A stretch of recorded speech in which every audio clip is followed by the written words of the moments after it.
بسم الله الرحمن الرحيم. الرحمن علم القرآن.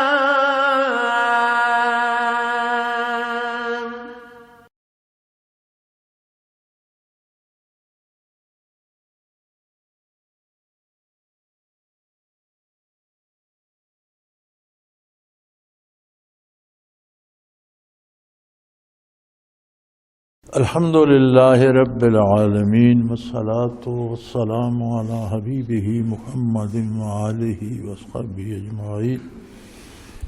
اعوذ باللہ من الشیطان الرجیم. بسم اللہ الرحمن الرحیم. وَيَسْأَلُونَكَ عَنْ ذِي الْقَرْنَيْنِ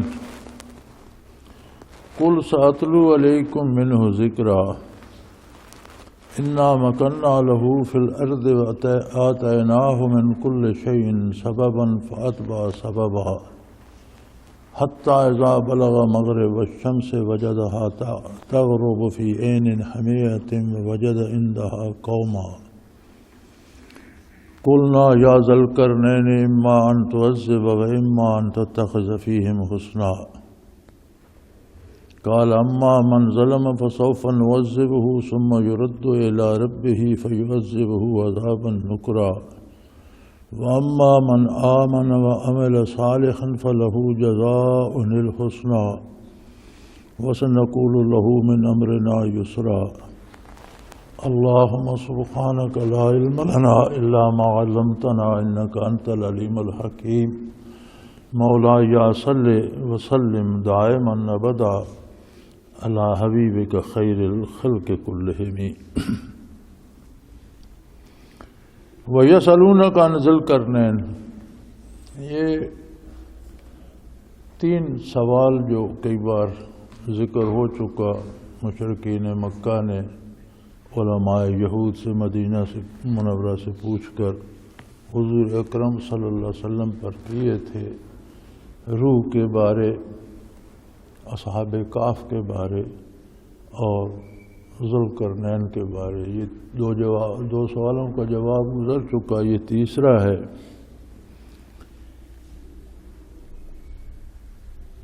قرن صدی کو بھی کہتے ہیں،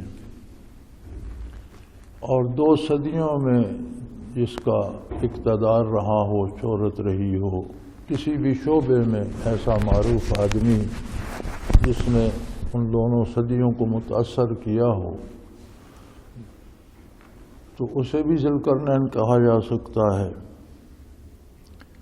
بعض حضرات نے لکھا ہے کہ یہ 2 چوٹیاں سر پہ رکھا کرتے تھے، ان کے حوالے سے انہیں ذی القرنین کہتے ہیں. بعض حضرات نے کچھ اور چیزیں بھی لکھی ہیں. بہرحال زیادہ صحت کے قریب یہ لگتا ہے کہ کوئی ایسا شخص جو 2 صدیوں میں ہوا ہو، یعنی پہلی صدی اس کی زندگی میں ختم ہو گئی، دوسری آ گئی، تو دونوں صدیوں کو اس نے متاثر کیا ہو، اتنا مشہور یا اتنا عظیم انسان ہو، تو اسے ذوالقرنین کہا جاتا ہے.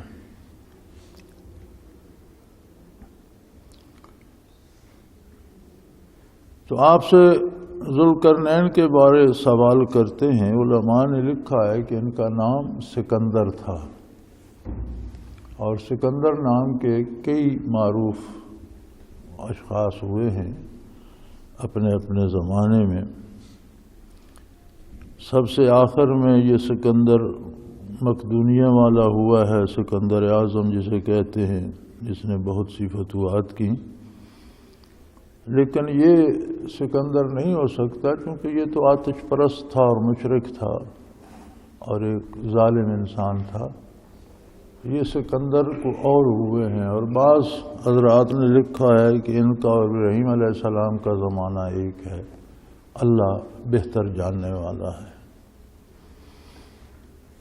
تو ان کے بارے بہت حکایات مشہور تھیں اور مختلف قصے لوگوں نے گھڑے ہوئے تھے.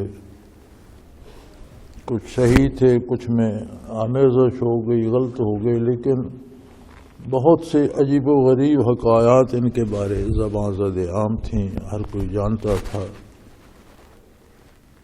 تو فرمایا یسألونک عن ذی القرنین، آپ سے ذی القرنین کے بارے سوال کرتے ہیں۔ قل سأتلو علیکم منہ ذکرا، آپ فرما دیجئے کہ میں ان کا کسی قدر حال تم لوگوں کو پڑھ کر سنا دیتا ہوں۔ یعنی وہی الہی میں قصے کہانیاں نہیں، حقیقت ہوتی ہے، اور جتنی ضروری ہے اتنی تمہیں اللہ کریم کی طرف سے سنا دیتا ہوں۔ انا مکننا لہ فی الارض، فرمایا رب جلیل نے بے شک ہم نے انہیں زمین پر بہت طاقت بخشی تھی، حکومت بخشی تھی، اقتدار بخشا تھا۔ وآتیناہ من کل شیء سببا،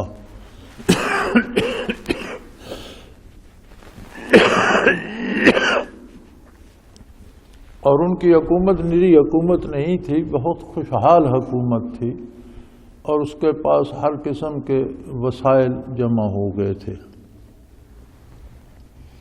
فَأَتْبَعَ سَبَبًا، چنانچہ انہوں نے اپنے وسائل جمع کر کے ایک طرف کا سفر شروع کیا۔ حَتَّى إِذَا بَلَغَ مَغْرِبَ الشَّمْسِ وَجَدَهَا تَغْرُبُ فِي عَيْنٍ حَمِيَّةٍ وَوَجَدَ عِندَهَا قَوْمًا، حتیٰ کہ وہ مغرب کی طرف نکلے اور ملکوں کے پر ملک اور شہروں پر شہر فتح کرتے چلے گئے، تاں کہ زمین کے مغربی سرے تک جا پہنچے جہاں آگے زمین نہیں تھی، اور دیکھا کہ سورج ایک پانی کے پیچھے سیاہ رنگ کے پانی میں سورج کو ڈوبتا ہوا پایا، یعنی آگے سمندر تھا اور اس سے پرے غروب آفتاب کا منظر تھا، زمین نہیں تھی۔ تو کتنا سفر انہوں نے کیا، کتنی فتوحات کی، ان کے پاس وسائل اللہ نے جمع کر دیے تھے، زمین کے اگلے کنارے پر پہنچ گئے۔ وجد عندہا قوما، تو وہاں ایک قوم کو پایا۔ قلنا یا ذا القرنین اما ان تعذب و اما ان تتخذ فیہم حسنا، تو اللہ کریم فرماتے ہیں کہ ہم نے ذو القرنین کو فرمایا، یہاں یہ بات واضح ہے کہ ان کے نبی ہونے پر کوئی دلیل نہیں ہے، کہیں ان کا تذکرہ بحیثیت نبی قرآن کریم نے نہیں کیا۔ ایک بہت بڑا طاقتور حکمران کے طور پر کیا ہے کہ ان کے پاس ہم نے ہر قسم کے اسباب جمع فرما دیے تھے۔ تو پھر یہ مخاطبہ الہی انہیں کیسے ہوا؟ تو یہ اولیاء اللہ کو بھی ہوتا ہے، اور قرآن سے ثابت ہے کہ موسیٰ علیہ السلام کی والدہ پر الہام ہوا یا القاء ہوا کہ اس بچے کو دریا میں ڈال دو، اور انہوں نے اس پر عمل کیا، ڈال دیا۔ اور اسی الہام میں یہ بھی تھا کہ ہم اسے آپ کو واپس کر دیں گے اور اسے اپنا نبی مبعوث کریں گے، اسے اپنے رسولوں میں سے بنائیں گے۔ تو وہ انہیں جلدی دوسرے تیسرے دن واپس بھی مل گیا، انہوں نے ہی پالا، اور پھر وہ اللہ کے نبی بھی مبعوث ہوئے۔ تو یہ ثابت ہے کہ الہام یا القاء اولیاء اللہ کو بھی ہوتا ہے، وہی سوائے نبی کے کسی کو نہیں ہوتی، اور اس پر اولیاء اللہ اور اہل اللہ عمل بھی کرتے ہیں۔ تو یہاں بھی یہی ارشاد ہے، قلنا یا ذا القرنین، ہم نے الہام فرمایا کہ اے ذو القرنین، اما ان تعذب و اما ان تتخذ فیہم حسنا، اب یہ تم پر ہے کہ آپ فیصلہ کرتے ہو کہ یہ قوم جو جاہل ہے، اللہ کی عظمت سے ناآشنا ہے، دین کی، عاقبت کی، آخرت کی انہیں کوئی خبر نہیں ہے۔ اب یہ تمہارے پر ہے، منحصر ہے کہ تم ان کے ساتھ کیا سلوک کرتے ہو، آپ انہیں سزا دیتے ہو یا ان کے ساتھ حسن سلوک کرتے ہو۔ تو انہوں نے عرض کی قال اما من ظلم فسوف نعذبہ ثم يرد الى ربہ فیعذبہ عذابا نکرا، کہ جو ظلم پر یعنی شرک پر قائم رہیں گے اور جو لوگ اللہ کے ساتھ دوسروں کو شریک کریں گے اور اللہ کو واحد لا شریک نہیں مانتے، یا دعوت حق سے جو انکار کریں گے، ہم اس قوم پر اللہ کی عظمت کی دعوت اور دعوت حق پیش کریں گے، جو انکار کریں گے ان کو سزا دیں گے۔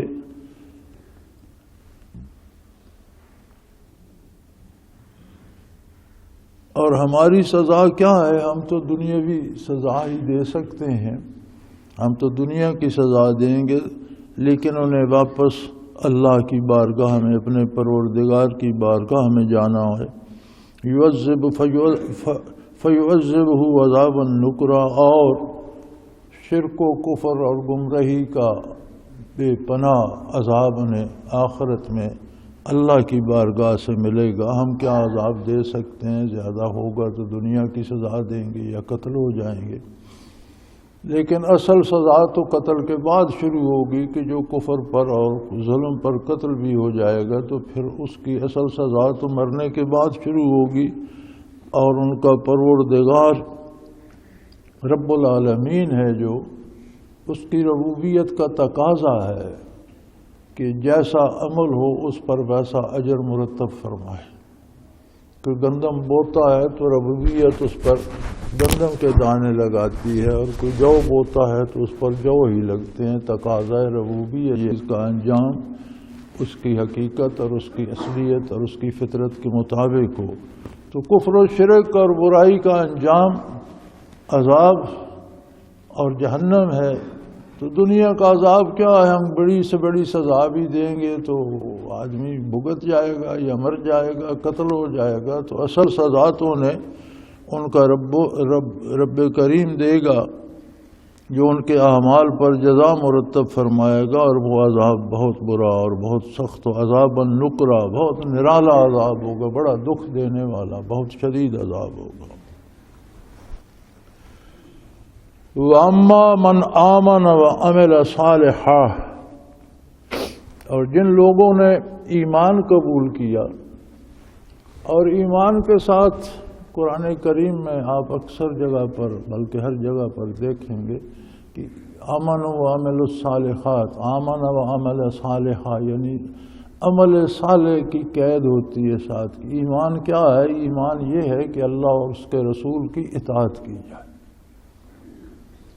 زبانی ایمان کا دعویٰ کرتے رہنا اور عملاً نافرمانی کرنا یہ موضوع نہیں ہے، اس کا جوڑ نہیں بنتا۔ یہ اللہ کی مرضی کہ وہ کسی زبانی ایمان پر بھی معاف کر دے تو یہ اس کا کرم ہے، لیکن جو بندہ دعوی ایمان کرتا ہے اگر وہ حضور اکرم صلی اللہ علیہ وسلم کا اتباع نہیں کرتا تو بظاہر اس کا دعویٰ ثابت نہیں ہوتا۔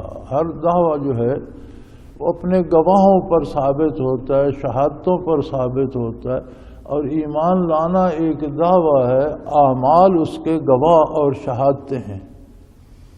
جب ہم ایمان کا دعویٰ کرتے ہیں تو اس کی شہادت ہمارا کردار دیتا ہے، وہ اس پہ گواہ ہوتا ہے کہ یہ اتباع رسالت پناہی کر رہا ہے، اللہ کے نبی صلی اللہ علیہ وسلم کا اطاعت گزار ہے، تو اس کا ایمان پکا ہے۔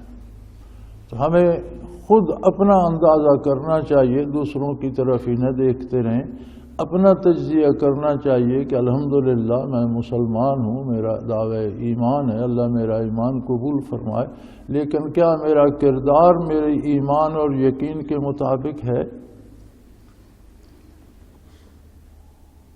تو فرمایا وَأَمَّا مَنْ آمَنَ وَعَمِلَ صَالِحًا، جو ایمان لائے گا اور اپنی اصلاح کر لے گا، اپنا کردار درست کر لے گا اور اپنے ایمان کے مطابق اعمال کرے گا، فَلَهُ جَزَاءٌ الْحُسْنَى، اس کو بدلے میں بھی بھلائی ملے گی، دنیا میں بھی اور آخرت میں بھی۔ ہم بھی یہاں بھی اس کے ساتھ احسان کریں گے، اس کی عزت کریں گے، اس کی مدد کریں گے، اس پر احسان کریں گے، اور آخرت میں اللہ کریم اسے بہت عزت و احترام سے اور بہت بڑے اجر سے نوازے گا۔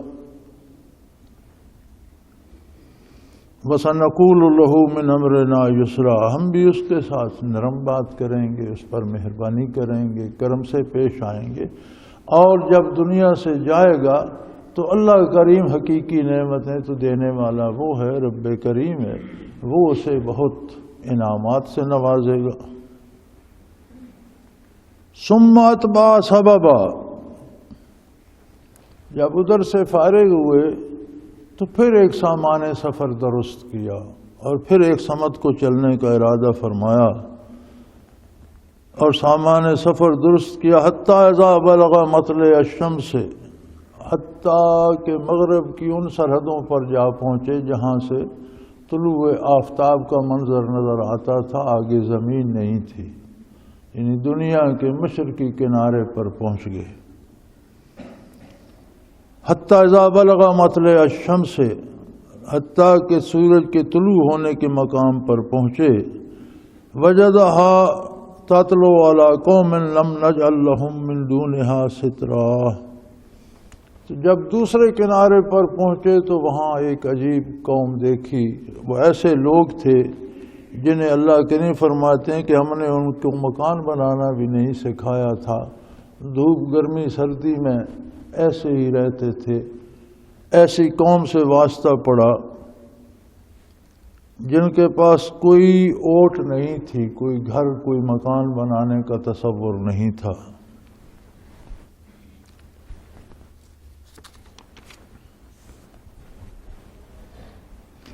کذالک وقد احطنا بما لدیہ خبرا،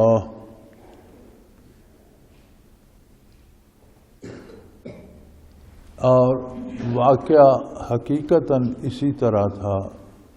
کذالک، ساری بات جیسی اللہ کریم ارشاد فرما رہے ہیں، جیسی نبی کریم تلاوت کر کے سنا رہے ہیں، حقیقت یہ تھی۔ جو لوگوں نے کہانیاں گھڑ رکھی ہیں وہ حقیقت نہیں ہے۔ وقد احطنا بما لدیہ خبرا، اور جو وسائل، جو اسباب، جو مال و دولت، جو کچھ ذوالقرنین کے پاس تھا، ہم کو خبر تھی، ہم نے خود عطا کیا، ہم سب جانتے ہیں۔ حقیقت حال سے واقف اللہ کریم ہے، اور اسی لیے وہ حقیقت تم لوگوں کو بتا رہے ہیں، سنا رہے ہیں۔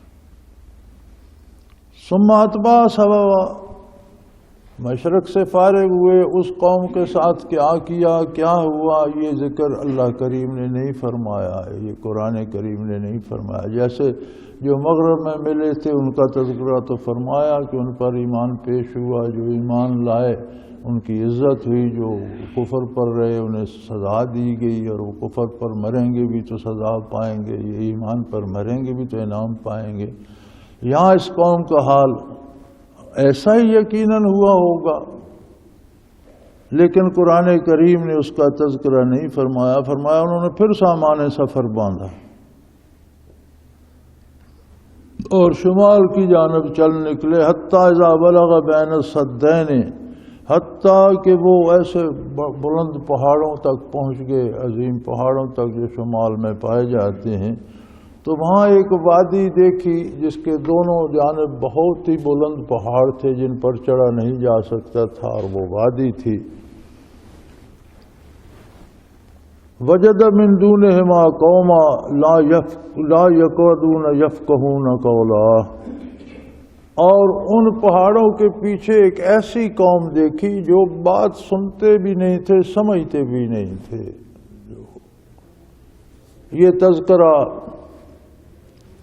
یاجوج ماجوج کا آتا ہے، وہ انتہائی وحشی اور ان کو اتنا درندہ پن ہے کہ وہ نہ کسی کی سنتے ہیں نہ سمجھتے ہیں، اور چیر پھاڑ اور مار کوٹ اور اسی میں لگے رہتے ہیں۔ تو وہاں جو لوگ تھے، قالوا یا ذوالقرنین ان یاجوج و ماجوج مفسدون فی الارض، انہوں نے شکایت کی ذوالقرنین کے سامنے کہ اے ذوالقرنین یہ جو یاجوج اور ماجوج ہیں انہوں نے تو تباہ کر دیا ہے ہمیں، اور یہ ہمیں کوئی ہوش نہیں لینے دیتے، ہر وقت فساد بپا رکھتے ہیں، اور ہم اپنا کوئی اسباب نہیں کر سکتے، کوئی اپنے رہنے کے، کوئی اپنے پڑھنے پڑھانے کے، کوئی اپنے تہذیب کے، کوئی معاشرے کے۔ یہ روز آ جاتے ہیں، ہر چیز تاراج کر کے چلے جاتے ہیں، اور ہم یہی فکر رہتی ہے دن رات، اسی مصیبت میں پڑے ہوئے ہیں کہ ان سے جان کیسی بچائی جائے۔ یہ یاجوج و ماجوج کون تھے؟ مفسرین کرام لکھتے ہیں کہ یہ بھی انسانوں میں سے ہیں اور نوح علیہ السلام کی اولاد میں سے ہیں، لیکن ویرانوں میں اور جنگلوں میں جا کر یہ جاہل ہو گئے، پھر یہ بالکل ان میں درندگی آ گئی، پھر ان کی شکل و صورت بھی بگڑ گئی، جیسے جانوروں جیسی ہو گئی، عجیب و غریب۔ تو ہیں تو یہ انسانوں میں سے، لیکن یہ درندوں سے بھی پرے پار ہیں، اور بہت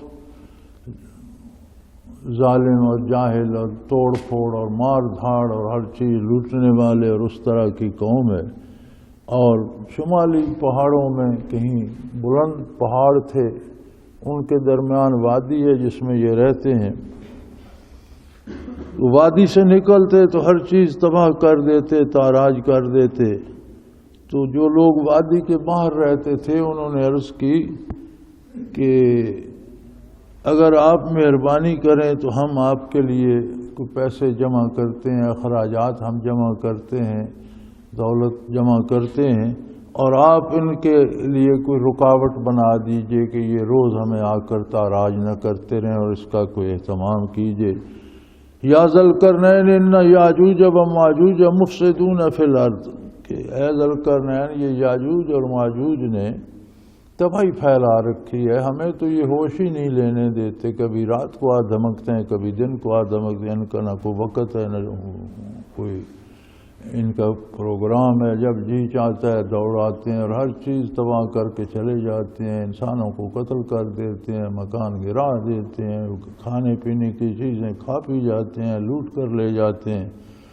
تو ہمیں تو یہ سنبھلنے کا موقع ہی نہیں دیتے، تو ہم آپ کے لیے کوئی دولت جمع کرتے ہیں، خراج جمع کرتے ہیں، اور آپ وہ خرچ کر کے تو ان کے اور ہمارے درمیان کوئی ایسی دیوار بنا دیں کہ جسے یہ عبور نہ کر سکیں، کیونکہ وادیاں وہ پہاڑ ایسے ہیں کہ ان پر چڑھنا ممکن نہیں تھا، تو درمیان میں دیوار ہو جاتی ہے، پیچھے رک جائیں۔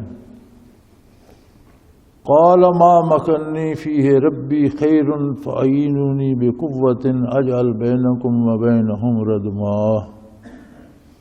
انہوں نے فرمایا تمہارے پیسے کی اور تمہاری دولت کی ضرورت مجھے نہیں ہے، مجھے اللہ کریم نے جو کچھ دے رکھا ہے وہ بے حساب اور بے شمار ہے، دولت اور سرمایہ میرے پاس ہے، تم قوت بازو سے میری مدد کرو، تم کام کرنے میں افرادی قوت جمع کرو، کیونکہ میرے ساتھ تو ایک مخصوص تعداد کی لوگ ہیں اس لمبے سفر میں تو کوئی فوج ساز نہیں لیے پھرتا اتنی بڑی، تو کام کرنے کے لیے تم بندے دو، تو میں ان کے اور تمہارے درمیان رکاوٹ کھڑی کر دیتا ہوں تاکہ یہ ادھر نہ آ سکیں اور تمہیں تنگ نہ کر سکیں۔ آتونی زبر الحدید، چنانچہ آپ نے لوہے کی چادریں منگوائیں، حتیٰ اذا ساوا بین الصدفین قال انفخوا، حتیٰ کہ وہ پہاڑوں کے درمیان جتنی وادی تھی اس میں دیوار کی صورت میں وہ لوہے کی چادریں جوڑ کر آپ نے ایک بہت بڑا پہاڑ جیسا پہاڑ نما دیوار کھڑی کر دی، جو پہاڑوں کی وادی سے لے کر ان کی چوٹی تک تھی۔ جب اس وادی کے منہ کو بھر دیا گیا لوہے کی چادروں سے دیوار بنا کر، تو آپ نے حکم دیا قال انفخوا کہ اسے دہکایا جائے، اس میں کوئلے ڈال کر آگ جلا کر اسے گرم کیا جائے۔ حتیٰ اذا جعلہ نارا، اسے اس حد تک گرم کیا گیا کہ وہ لوہا بھی آگ نظر آنے لگا، بالکل انگاروں کی طرح سرخ ہو گیا۔ قالاتونی افرغ علیہ کترا، تو آپ نے فرمایا کہ اب اس پر پگھلا ہوا تانبا لاؤ کہ اس کے اوپر ڈال دیا جائے۔ تو وہ پورا ایک پہاڑ بن گیا لوہے کی چادروں کا۔ جب وہ سخت گرم اور سرخ آگ کی طرح ہو گئی تو پگھلا ہوا تانبا ان پر ڈال دیا گیا، اور وہ ایک مضبوط دیوار بن گئی ایسی جس پر کوئی چڑھ بھی نہیں سکتا تھا اور جسے توڑنا بھی آسان نہیں تھا۔ تو آپ نے فرمایا فَمَسْتَطَاعُوا يَظْهَرُوهُ وَمَسْتَطَاعُوا لَهُ نَقْبًا، اب یہ ایسی دیوار بن گئی ہے کہ نہ تو یہ اس پر چڑھ سکتے ہیں اور نہ ہی اس میں کوئی نقب لگا کر سوراخ کر سکتے ہیں، اتنی بڑی دیوار بن گئی ہے۔ اور تم لوگ محفوظ ہو گئے ہو، تم اپنے اسباب کرو، اپنا کام کرو، اپنا طریقہ درست کرو۔ اور فرمایا قال ھذا رحمۃ من ربی، انسان کچھ نہیں کر سکتا، جو کام ہوتا ہے وہ اللہ کریم کی طرف سے ہوتا ہے۔ انسان دکھاوا ہوتا ہے کہ یہ بندہ کر رہا ہے، عطا اس کی ہوتی ہے، تمہارا کام ہو گیا، بہت بڑی رکاوٹ بن گئی، لیکن فرمایا میں کیا کر سکتا تھا اگر اللہ کریم توفیق نہ دیتے۔ تو یہ ساری اللہ کی رحمت ہے کہ اتنا بڑا کام ہو گیا اور ایک لوہے کا اور تانبے کا پہاڑ بن گیا۔ تو یہ اللہ کی رحمت ہے۔ اب تمہیں اللہ کا شکر ادا کرنا چاہیے اور اللہ کی اطاعت اختیار کرنا چاہیے۔ اور یاد رکھو فَإِذَا جَاءَ وَعْدُ رَبِّي جَعَلَهُ دَكًّا، جب اللہ کی طرف سے مقرر شدہ وقت آئے گا تو یہ دیوار بھی ریزہ ریزہ ہو جائے گی۔ قرب قیامت میں علماء کرام فرماتے ہیں کہ قرب قیامت میں وہ دیوار پھٹ جائے گی، ٹوٹ جائے گی، اور یاجوج ماجوج نکل آئیں گے اور زمین پر پھیل جائیں گے اور روئے زمین پر تباہی مچا دیں گے، چٹ کر جائیں گے، ہر چیز کو، کھانے پینے کی چیزوں کو چٹ کر جائیں گے، انسانوں کو قتل کریں گے، تباہ کر دیں گے، تباہی مچا دیں گے۔ اللہ کریم کا ارشاد بھی ہے،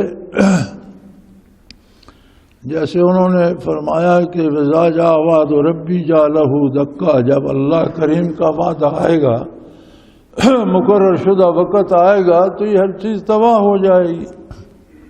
وَكَانَ وَعْدُ رَبِّي حَقًّا، اور یقیناً میرے پروردگار کا وعدہ حق ہے، وہی سچا ہے۔ تو یہ بھی قرب قیامت کی نشانیوں میں سے ہے کہ وہ دیوار پھٹ جائے گی اور یاجوج ماجوج نکلیں گے شمالی دیوار اس پہاڑوں سے۔ وَتَرَكْنَا بَعْضَهُمْ يَوْمَئِذٍ يَمُوجُ فِي بَعْضٍ، فرمایا ہم ان کو کھلا چھوڑ دیں گے اور یہ ایک انسان اور یہ سارے ایک دوسرے میں گڈ مڈ ہو جائیں گے، وہ نسل انسانی کو تباہ کر دیں گے، دنیا پہ بے شمار قتل و غارت کریں گے، لوٹ مار مچائیں گے، کھا پی جائیں گے۔ اور عیسیٰ علیہ السلام کی بد دعا سے اللہ ان پر کو وبا بھیج دیں گے اور وہ اس طرح مریں گے کہ وہ زمین پٹ جائے گی اور تعفن پھیل جائے گا۔ پھر اللہ کریم اتنی شدید بارش عطا فرمائیں گے جو ان کی لاشوں کو بہا کر سمندروں میں لے جائے گی اور یوں وہ تباہ ہوں گے۔ اور یہ ظہور مادی اور نزول عیسیٰ علیہ السلام اور یہ یاجوج ماجوج کا وہاں سے نکل آنا، یہ قرب قیامت کی نشانیاں ہیں۔ اور پھر نُفِخَ فِی الصُّورِ، پھر سور پھونکا جائے گا، کرنا پھونکا جائے گا، اور فَجَمَعْنَاهُمْ جَمْعًا، ایک دفعہ کرنا پھونکا جائے گا تو ہر ذی روح مر جائے گا، پہاڑ اڑ جائیں گے، سمندر خشک ہو جائیں گے، زمین طے و بالا ہو کر برابر ایک نئی زمین بن جائے گی، کوئی جس میں نہ اتار چڑھاؤ ہوگا، نہ وادی ہوگی، نہ پہاڑ ہوگا، نہ دریا ہوگا، نہ چشمہ ہوگا، ایک ہی چٹیل میدان بن جائے گا۔ اور وہاں پھر سب لوگوں کو ہم جمع فرمائیں گے، جو آدم علیہ السلام سے لے کر قیامت تک جو دنیا سے گزر چکے ہیں، سب کو زندہ کیا جائے گا اور سب وہاں ذی روح جمع کر دیے جائیں گے۔ فَجَمَعْنَاهُمْ جَمْعًا، تو ہم وہاں سب کو جتنے ذل ارواح دنیا سے گزر چکے ہیں سب کو انسان، حیوان، چرند پرند ہر چیز میدان حشر میں جمع ہو جائے گی۔ وَعَرَضْنَا جَهَنَّمَ يَوْمَئِذٍ لِّلْكَافِرِينَ عَرْضًا، وہاں پھر جہنم کو بھی لایا جائے گا۔ دوسری جگہ قرآن کریم میں بُرِزَتِ الْجَحِیمُ لِمَن یَریٰ، دوزخ کو وہاں لایا جائے گا کہ جو نہیں مانتے تھے آپ اب اسے دیکھ کر یقین کر لیں اور دیکھ لیں کہ یہ دوزخ ہے۔ تو فرمایا میدان حشر میں جب ساری مخلوق کو جمع کر لیا جائے گا، وَعَرَضْنَا جَهَنَّمَ يَوْمَئِذٍ لِّلْكَافِرِينَ عَرْضًا، تو ہم کافروں کے سامنے جہنم لے آئیں گے، گویا ہر چیز ان پر کھل کر واضح ہو کر سمجھ آ جائے گی، لو دیکھو یہ جہنم ہے۔ الَّذِينَ كَانَتْ أَعْيُنُهُمْ فِي غِطَاءٍ عَنْ ذِكْرِي وَكَانُوا لَا يَسْتَطِيعُونَ سَمْعًا، وہ لوگ جن کی آنکھیں میری یاد سے بند تھیں، پردے میں تھیں، اور وہ سننے کی بھی طاقت نہیں رکھتے تھے، سن کر بھی پرواہ نہیں کرتے تھے، دیکھ بھی کچھ نہیں سکتے تھے اور سن کر بھی پرواہ نہیں کرتے تھے۔ سمع و بصارت کا صحیح مفہوم یہ ہے کہ آنکھ جس چیز کو، جس کام کو دیکھے اس کی صرف صورتحال سے متاثر نہ ہو، اس کے نتائج پر بھی غور کرے کہ اس کا انجام کیا ہونے والا ہے اور اس کا نتیجہ کیا ہوگا۔ کان جس بات کو سنے اس کا تجزیہ کرے اور اس میں جو حق ہے اسے قبول کرے، اگر غلط بات ہے تو اس کو رد کر دے، اور اگر یہ کام نہ کرے تو پھر یہ انسانی منصب تو نہیں ہے، بلکہ آنکھ تو حیوان کی بھی ہے، جانور کی بھی، ہر جانور کی ہے، کان بھی ہر جانور کے ہیں، آواز بھی ہر جانور سنتا ہے، دیکھتا بھی ہے۔ جانور خواہش کے تابع ہوتے ہیں، جانور کی خواہش بھوک ہوتی ہے یا جائے پناہ کی تلاش ہوتی ہے، تو ہر جانور اپنے لیے کوئی جائے پناہ بھی تلاش کر لیتا ہے، کوئی کھو بنا لیتا ہے، کوئی سوراخ بنا لیتا ہے، زمین میں بسر کرتا ہے، کوئی درخت پہ گھونسلہ بنا لیتا ہے، کوئی پرندہ زمین پہ گھونسلہ بنا لیتا ہے، کوئی سمندر کی مخلوق سمندر میں وقت گزارتی ہے، اپنے ٹھکانے بنا لیتی ہے، اپنی خوراک تلاش کر لیتی ہے، اپنا گزارا کر لیتی ہے۔ اگر انسان بھی یہی کرے تو پھر جانوروں میں انسان میں کیا فرق رہا؟ تو انسان کی سمع و بصر میں یہ ہونا چاہیے کہ جو کچھ وہ دیکھے اس کے انجام کو بھی دیکھے۔ دنیا ہمارے سامنے گزر رہی ہے، جو گزر چکی ہے اس کی تاریخ اور اس کے واقعات موجود ہیں، تو ہمیں ان حالات سے عبرت بھی حاصل کرنا چاہیے۔ کتنے لوگوں نے ظلم کر کے، لوٹ مار کر کے کتنے بڑی بڑی سلطنتیں بنائیں، کتنے بڑے بڑے قلعے بنائے اور کتنی رہائش گاہیں اور کتنے لو لشکر بنائے، وہ کہاں ہیں آج وہ لوگ اور ان کے لو لشکر اور وہ قلعے؟ اور جتنے لوگوں کو قتل کیا اور لوٹ مار کیا وہ تو ان کی گردن پہ سوار رہا، اور دنیا کی دولت ان کی زندگی کے ساتھ، موت کے ساتھ ختم ہو گئی۔ زندگی ختم ہوئی تو دونوں، بادشاہت بھی گئی، دولت بھی گئی، حکومت بھی گئی، اقتدار بھی گیا۔ اور یہ ضروری نہیں کہ بادشاہ ہی ظلم کرتے ہیں، جو بندہ بھی ناروا اور ناجائز کرتا ہے وہ ظلم کرتا ہے۔ ہم اپنا حال دیکھیں تو ہم شور تو سارا حکمرانوں کے خلاف کرتے ہیں، لیکن کیا عام آدمی ظلم نہیں کر رہا؟ دکاندار، تاجر، چھابڑی فروش یا گلے میں کوئی پھٹا لٹکا کر چیزیں بیچنے والا جتنی زیادتی اس سے ہو سکتی ہے وہ بھی کر رہا ہے۔ کرنا تو ہر ایک نے اپنی بساط کے مطابق ہے نا، وہ بھی کہاں ہے اب ہمارے پاس انصاف اور عدل اور شرم و حیا اور نیکی کہاں ہے؟ تو فرمایا نظر وہ ہے، بصارت وہ ہے جو ان چیزوں کے انجام تک دیکھے۔ تاریخ عالم تمہارے سامنے ہے، زمین کا سینہ کھلا ہوا ہے، بڑے بڑے عظیم شہنشاہوں کے جو کرے تھے وہ کھنڈروں کی صورت میں تمہارے سامنے عبرت کا نمونہ بنے ہوئے ہیں، اور جن لوگوں نے نیکی کی، بھلائی کی، ان کا نیک انجام بھی تمہارے سامنے ہے۔ ہمیشہ نیکی پہ انجام بھی نیک ہوتا ہے، جس راستے پہ کوئی چلتا ہے نتیجہ اسی راستے کی انتہا ہوتی ہے۔ اگر کوئی برائی کا راستہ اختیار کرتا ہے تو برائی کی انتہا پھر اس کا مقدر بن جاتی ہے اور آخرت میں اسے برائی پیش آتی ہے۔ نیکی کی راہ پہ چلتا ہے تو نیک چیزیں اس کا مقدر بنتی ہیں اور نیک انجام ہوتا ہے اور نیک نتائج ہوتے ہیں۔ تو فرمایا دوزخ ان لوگوں کے لیے ہے الذین کانت اعینہم فی غطاء عن ذکری، جن کی آنکھیں میری یاد سے پردے میں تھیں۔ یاد یا ذکر عمل کا کام ہے، عمل ہاتھ پاؤں سے ہوتا ہے، زبان سے ذکر ہوتا ہے، حقیقی ذکر وہ ہے جو دل سے ہوتا ہے، قلب سے ہوتا ہے۔ تو یہاں تو قرآن فرما رہا ہے کہ جن کی آنکھیں میرے ذکر سے بند تھیں، تو یہ آنکھ سے ذکر کیا ہوتا ہے؟ قرآن کریم کا جو انداز بیان ہے وہ یہ ہے کانت اعینہم فی غطاء عن ذکری، ان کی آنکھیں میری یاد سے، میرے ذکر سے بند تھی۔ فرمایا انسانی آنکھ کا کمال یہ ہونا چاہیے کہ کسی چیز کو دیکھے تو اس نتیجے پہ پہنچے اور کہے سبحان اللہ، بنانے والا کیا عظیم صنعت کار ہے۔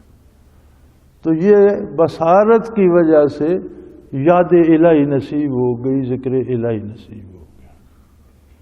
کوئی اچھی عمارت دیکھتا ہے، کوئی اچھا پھل دیکھتا ہے، کوئی اچھا درخت دیکھتا ہے، کوئی اچھا سبزہ دیکھتا ہے، کوئی اچھی سبزی کھانے والی دیکھتا ہے، اچھا کپڑا دیکھتا ہے، اچھا گھر اسے نصیب ہوتا ہے، تو جب بھی اس پر نظر پڑے تو اللہ کی یاد تازہ ہو جائے کہ یہ اس کا احسان ہے، یہ پھل اللہ نے میرے لیے بنایا، یہ رزق اللہ نے مجھے دیا، یہ لباس مجھے اللہ کریم نے عطا فرمایا۔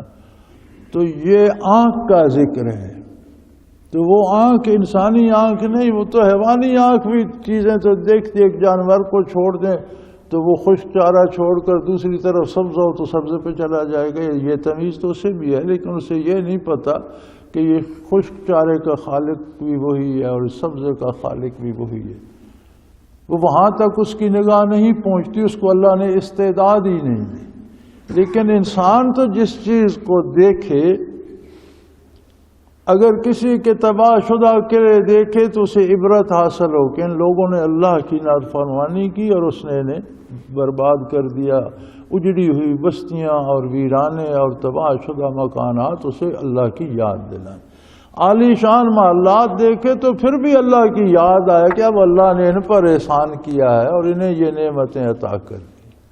خود کو کھانا ملے، پیاس میں ٹھنڈا پانی ملے، بھوک لگے تو کھانا ملے، تو وہ جو محسوسات ہیں اس کی، وہ اللہ کی رحیم کی عظمت تک جائیں کہ الحمدللہ اللہ نے مجھ پر احسان کیا ہے۔ تو فرمایا اس بصارت کا صحیح استعمال تو یہ تھا کہ یہ دنیا کی نعمتیں اور چیزیں اور دولت دیکھ کر میری عظمت کے قائل ہوتے اور ان کی بصارت بھی میرا ذکر کرتی، لیکن یہ دولت نعمتیں استعمال کرتے رہے اور میری یاد بھولے رہے، اس پر ان کی طرف سے پردہ پڑا رہا۔ وَقَانُوا لَا يَسْتَطِيعُونَ سَمْعًا، اور اسی طرح انہوں نے سماعت کو بھی استعمال نہیں کیا۔ کوئی اچھی بات سنتے تو میرا شکر ادا کرتے، کوئی بری خبر سنتے تو اللہ کی عظمت سے پناہ چاہتے، اللہ سے اس بری بات سے پناہ چاہتے، اللہ کریم سے حفاظت کا تقاضا کرتے۔ تو انسانی زندگی کا ہر لمحہ اے اللہ، ہماری زندگی کا ہر لمحہ یا ہمیں اللہ کے قریب کر رہا ہے یا اس سے دور کر رہا ہے۔ ہر لمحے میں جو ہم سوچ رہے ہیں یا وہ اطاعت الہی ہے یا نافرمانی ہے. ہر لمحے جو ہم دیکھ رہے ہیں وہ اطاعت ہے یا نافرمانی ہے.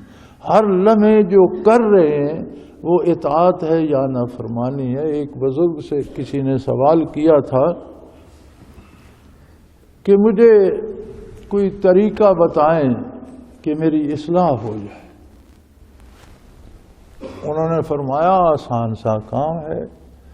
اللہ صبح اٹھو تو ایک ڈائری لے لو اور قلم لے لو اور بیدار ہونے سے رات سونے تک جو بات کرتے ہو لکھ لو، جو کام کرتے ہو لکھ لو.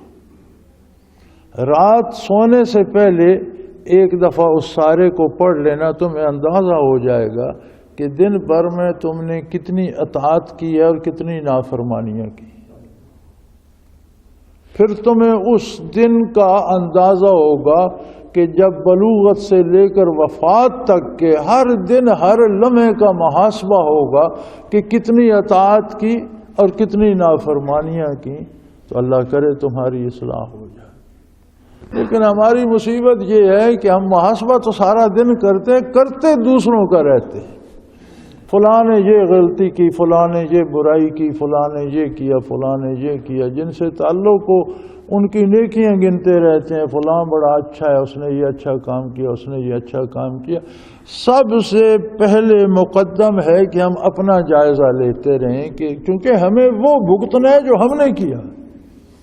جو دوسرے نے کیا وہ اسے بھگتنا ہوگا، جو ہم نے کیا وہ ہمیں بھگتنا ہے. ہمیں اس کی فکر ہی نہیں ہوتی.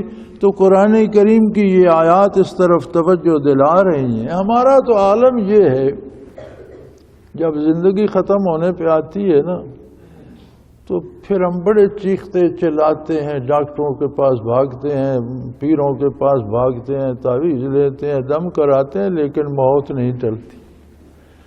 کوئی ایسی جائے پناہ نہیں ہے کہ جب اللہ کی طرف سے زندگی ختم ہو جائے تو کوئی ایک دن، ایک گھنٹہ، ایک لمحہ بڑھا سکے، ایسی کوئی نہیں ہے. اور زندگی کو ہم کیسے خرچ کرتے ہیں؟ کسی سے پوچھو کیا کر رہے ہو؟ جی وقت پاس کر رہا ہوں. یار وقت اتنا سستا ہے، وقت اتنی کم قیمت چیز ہے جسے تم گزارنے کے لیے سڑک پر بیٹھے ہو، ہوٹل پر آ بیٹھے ہو، تاش کھیل رہے ہو، ریڈیو سن رہے ہو، ٹی وی دیکھ رہے ہو. کیوں لگے ہوئے اس پہ؟ وقت پاس کر رہا ہوں. وقت بہت قیمتی چیز ہے. جو لمحہ بیت گیا بیت گیا. اب اگر ایک دن کا تجزیہ ایک شام کو کرو کہ دن بھر کے کتنے لمحات میں نے یاد الہی میں بسر کیے، کتنے کام میں نے اطاعت الہی. عجیب بات ہے ہماری کہ ہم تاش کھیلنے لگ جائیں تو ہمیں نہ بھوک لگتی ہے نہ پیاس لگتی ہے، ساری رات گزر جاتی ہے. وہی بندہ اگر نماز پڑھنے کے لیے تو اسے اتنی جلدی ہوتی ہے کہ وہ رکوع سجود بھی پورا نہیں کرتا. کیا عجیب بات ہے. یعنی ہم نیکی کے کام میں وقت صرف کیوں نہیں کرتے؟ ٹائم پاس کیوں نہیں کرتے؟ جی فارغ وقت ہے 2 نفل پڑھ لوں، وہ سکون سے ادا کرو. فارغ وقت ہے تلاوت کرتا ہوں، فارغ وقت ہے تسبیحات پڑھتا ہوں. تو وقت فارغ نہ رہے گا، مثبت کام پہ لگ جائے گا. یہ کیا بات ہوئی میں ٹائم پاس کر رہا ہوں؟ یہ وقت ضائع کر رہے ہو، گزار رہے ہو. سب سے قیمتی چیز جو ہے وہ یہی ہے. ملازم جو ہیں وہ گھنٹہ لیٹ آئیں گے، گھنٹہ پہلے چلے جائیں گے. جا کر کیا کرو گے؟ جس کام کی اجرت لیتے ہو وہ پورا کیا ہے؟ رزق حلال کیا ہے؟ نہیں کیا خود حرام کھاؤ گے، بچوں کو حرام کھلاؤ گے، ان کے دل میں نحوست ہوگی. وہ کہاں اچھے شریف انسان بنیں گے؟ چور ڈاکو ہی بنیں گے جس کا ہمیں شکوہ ہے. دہشت گردی ہوگی تو دہشت گردی تو ہم اور پھیلا رہے ہیں. جب حلال نہیں کھاتے، بچوں کو حلال نہیں کھلاتے تو دہشت گرد ہی بنیں گے، ولی اللہ تو نہیں بنیں گے. تو اپنے وقت کا ادراک کرو. جو چیز دیکھو تو اس کے نتیجے تک جاؤ اور سمجھو کہ اللہ کریم نے اسے کتنا خوبصورت بنایا ہے. یہ جسے سزا ملی اللہ کریم نے اسے عبرت کا سبب بنا دیا ہے دوسروں کے لیے بھی. نعمت کھانے کو ملے تو اللہ کا شکر ادا کرو، پینے کو ملے اور سمع اور بصارت کو بھی اور زبان کو بھی اللہ کی یاد پہ لگاؤ اور دلوں میں اللہ کو بساؤ کہ ہر دھڑکن میں دل دھڑکے ایک بار اور لاکھوں بار اللہ اللہ کہہ جائے. جب دل زندہ ہوتا ہے نا، کسی کو 7 لطائف بھی نصیب ہو جائیں تو 7واں لطیفہ سلطان الاذکار جو ہے یہ بندے کے ہر سیل کو ذاکر کر دیتا ہے، اور ہر بندے میں 10 کھرب سیل ہیں۔ تو جب ہر سیل ذکر کرتا ہے تو دل ایک بار دھڑکتا ہے، ذکر 10 کھرب بار ہوتا ہے۔ صرف جس کا سلطان الاذکار روشن ہو جائے نا، اس بندے کو بھی یہ منصب مل جاتا ہے کہ دل ایک بار دھڑکتا ہے اور اس کا ذکر 10 کھرب بار اس کا وجود ذکر کرتا ہے، ہر سیل ذکر کرتا ہے۔ ایسی نعمتوں کی طرف آؤ، کیا دنیا داری میں پھنسے ہوئے ہو، اور پھر یہ چیزیں سامنے آ جانی ہیں، ان کو ہمیں فیس کرنا ہے، یہ ان سے سابقہ ہمیں ہونا ہے۔ اللہ کریم ہمیں اپنی یاد کی توفیق عطا فرمائے، ہماری خطاؤں سے درگزر فرمائے، اور ہمیں نیکی پہ گامزن رکھے۔ اور سارے حضرات دعا کیجیے گا اللہ کریم رحمت کی بارش نازل فرمائے۔ قحط سالی کا سما بن رہا ہے، اللہ کریم خیر کی اور رحمت کی بارش نازل فرمائے۔ وآخر دعوانا ان الحمدللہ رب العالمین۔ اللہ اللہ اللہ اللہ اللہ اللہ اللہ اللہ۔ حضرت امیر محمد اکرم آوان مد ظلہ العالی دارالعرفان منارہ ضلع چکوال میں سالہ سال سے قرآن و حدیث کے اوپر خطابات کر رہے ہیں، اور سلسلہ نقشبندیہ اویسیہ کے مطابق لوگوں کو ذکر الہی کی تربیت دے رہے ہیں۔ وہ قرآن پاک کی تفسیر ترتیب وار بیان کر رہے ہیں۔ تفسیر قرآن کو وہ موجودہ ملکی اور بین الاقوامی حالات کے مطابق بیان کرتے ہیں۔ موٹر وے سے کلر کہار کے انٹرچینج سے نکلتے ہوئے، کلر کہار کی جھیل سے ہوتے ہوئے، میانی، بوچھال اور نور پور سے گزرتے ہوئے دارالعرفان منارہ پہنچ سکتے ہیں۔ حضرت امیر محمد اکرم آوان نے بچیوں اور بچوں کی دینی اور دنیاوی تعلیم کے لیے سقارہ اکیڈمی کے نام سے ایک درسگاہ بھی قائم کی ہے، جس کا افتتاح ملک پاکستان کے صدر جنرل محمد ضیاء الحق نے اپنے دست مبارک سے کیا تھا۔ وہ تمام احباب جو اسلام کی طلب رکھتے ہیں ان سے گزارش ہے کہ دارالعرفان منارہ ضلع چکوال میں امیر محمد اکرم آوان صاحب کے خطابات سے مستفید ہوں۔ وہ ہر جمعے کو نماز سے پہلے بیان فرماتے ہیں۔ ہر ماہ کی پہلی اتوار کو ماہانہ اجتماع ہوتا ہے، جس میں آپ خصوصی خطاب فرماتے ہیں، اور پاکستان کے چاروں صوبوں سے احباب اس اجتماع میں شرکت کرتے ہیں۔ اس کے علاوہ یہاں سال میں 2 مرکزی اجتماعات بھی ہوتے ہیں، ایک رمضان المبارک میں اعتکاف کا اجتماع، اور دوسرا جولائی اور اگست میں 40 دن کا اجتماع ہوتا ہے، جس میں روحانی تربیت کی جاتی ہے۔ اپنا خون سیماب دے کر اتنا ہم کر جائیں گے، نام آقا کا چمن میں پھر رقم کر جائیں گے۔